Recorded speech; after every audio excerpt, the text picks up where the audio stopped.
So welcome to Roots. Today, having a chat with Matt, we have Andy Patterson. Welcome, Andy. Hi, Matt. Thanks for having me. Yeah, so you were downstairs recording some songs for us. How'd it go? It was really good, really quick, in and out, and just picked one of my favourite songs, and one of my more recent songs, Hope Will Find Its Way, that's just been out. So Yeah, cool stuff. What cover did you pick for us today? I picked Oh Susanna by Ryan McMullen. Fantastic stuff. Keeping the local covers. Big fan of Ryan McMullen. I wanted to get straight into it with you. I know you're a primary school teacher. Yes. And I wanted to try to understand how you keep those two lives separate. Is it something that, like, do you have to do some acrobatics in social media to be, I'm a teacher, I'm a songwriter? Yeah, it's a really interesting one. I actually went to School of Rock last night at the Opera House and laughed because I just thought, this is my life. This is what I'm now doing with my life. Out at gigs at night, teaching.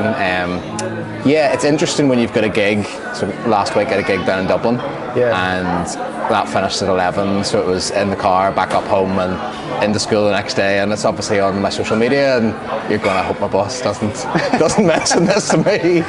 But I keep it very, very separate. In school, I'm a teacher, I'm a professional, and then music is my passion. I think the biggest thing was trying to show that music is something that I'm serious about. It's not just I'm a teacher with a wee bit of music on the side, I'm a teacher and a musician. Sure. It's the same way I've always seen it. But I think the fear, the first time when I realised when a child came up to me and said, I was listening to you on YouTube, and they left a comment saying something along the lines of, you're my teacher, you're great, and I went, oh no, this isn't good for credibility. Your class, Mr. Patterson.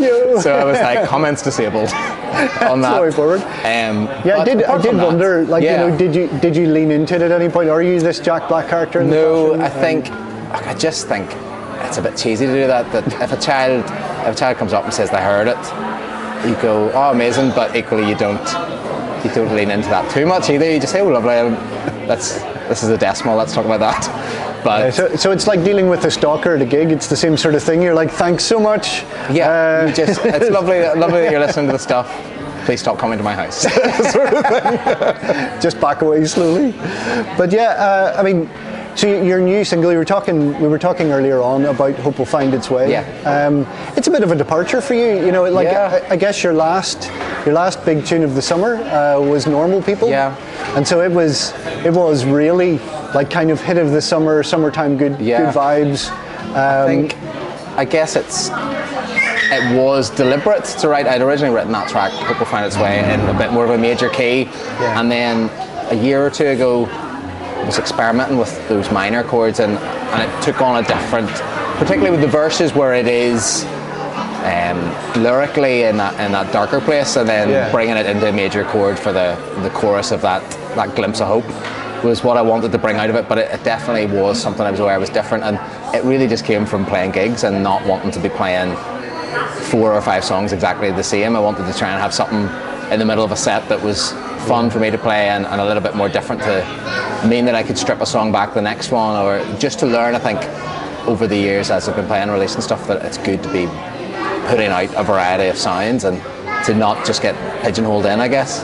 Sure, a little bit of light, a little bit of dark. Of course.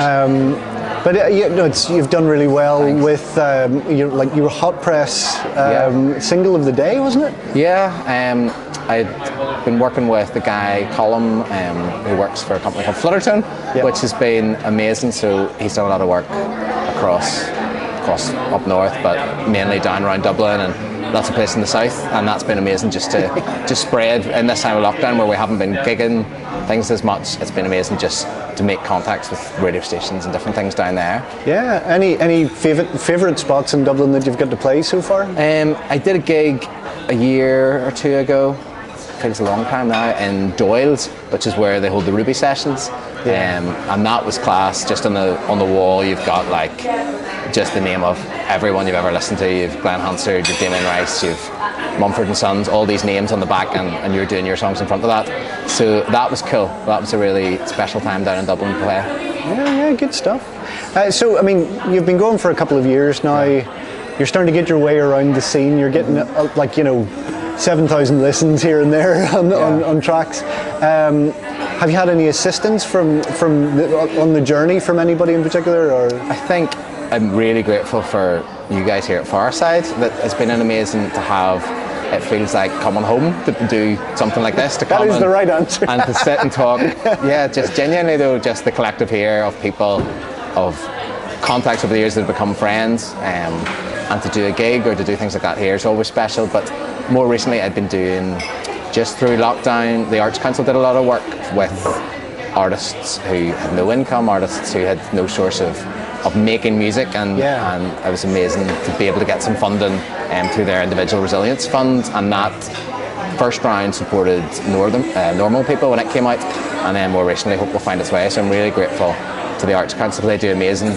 A lot of us wouldn't be able to do what we do and wouldn't be able to make art without that, so that's really appreciative. So the other thing I just picked up on, one of the overarching themes of your songs seems to be faith. Yeah. Is that something that plays a big part in the songwriting process, or whenever you're coming up with stuff like that? I think my whole ethos is, as a person of faith, as a Christian, I always want that to come through in my songs, not in a forceful way, but sure.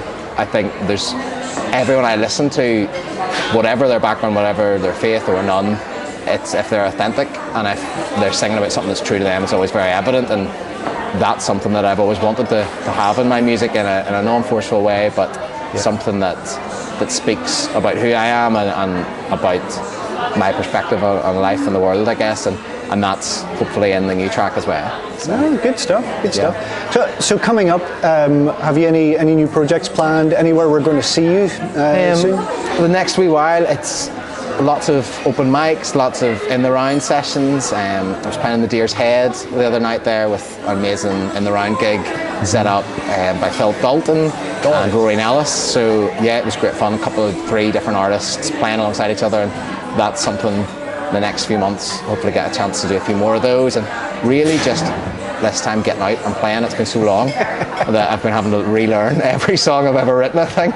So to get back out and doing that, it's quite nice. There's been the time of resting and recuperating and writing, and now after recording, just to get out and play as much as possible is what I'm at. We were talking a few days ago about revisiting those older songs, and when you get back out there, all of a sudden you're like, whoa, hold on. What did you say? Your arms feel like they're about a mile away? My arms feel like they're 20 feet long, and all of a sudden you can't control yourself. Yeah. So it's good to be doing anything again. Yeah, it's good to see people in real life. Well, Andy, it's been lovely to have you here. Thanks so much for coming and recording with us, and thanks, doing all sorts of stuff. We'll see you again soon. See you soon. Thanks, Matt.